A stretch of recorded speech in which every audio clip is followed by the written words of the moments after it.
কি বাচ্চারা, কেমন আছো তোমরা? চলো তোমাদের জন্য আজ আরেকটি গল্প নিয়ে এসেছি। শোনো বাচ্চারা, আজ তোমাদের জন্য আমি একটি গল্প নিয়ে এসেছি, ছড়া নয়। গল্পটি কিন্তু রবীন্দ্রনাথ ঠাকুরকে নিয়ে, তার ছোটবেলাকার একটি ছোট্ট ছড়া, ছোট্ট গল্প তার জীবনের। সেটাই তোমাদেরকে শোনাচ্ছি, দেখো তোমাদের ভালো লাগে কিনা। যদি ভালো লাগে তাহলে চ্যানেলটি সাবস্ক্রাইব করে অবশ্যই আমার পাশে থাকো, যাতে আমি রোজ রোজ এই ছড়া গল্প তোমাদেরকে জানান দিতে পারি। তো চলো শুরু করা যাক। ছোট্ট রবিকে নিয়ে একটি ছোট্ট গল্প।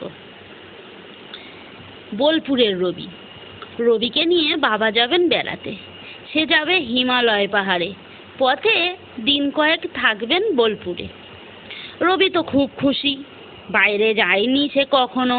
বয়স তখন তার ঠিক 11। রেলগাড়ি চড়ে যেতে হবে।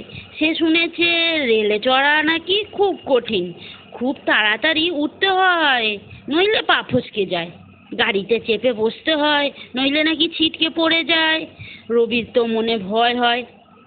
রবির বাবার সঙ্গে রেলে চলল। পা ফসকেও গেল না, ছিটকে পড়েও গেল না সে। গাড়ি চড়ার ভয় তার কেটে গেল। রবি জানালা দিয়ে দেখে দুপাশ দিয়ে গাছপালা ছুটছে, মাঠ ছুটছে, ঘরবাড়ি ছুটছে। রবির মন খুশিতে ভরে যায়। রবি এলো বোলপুরে। এখানে চারদিকে খালি মাঠ, লাল মাটি, কাঁকড় নুড়িতে ভরা, মাঝে মাঝে ঢিবি আর খাদ। নুড়ি দিয়ে পাহাড় বানায়। রবি দুপুরে গাছের তলায় বসে ছোট নারকেল গাছে হেলান দেয়। হেলান দিয়ে কবিতা লেখে এক খাতা। সে একটা খাতায় কবিতা লিখে ফেলে কয়েকদিন পর সে চলে যায় হিমালয়ে। কবিতা লিখতে লিখতে রবি বড় হয়ে গেল।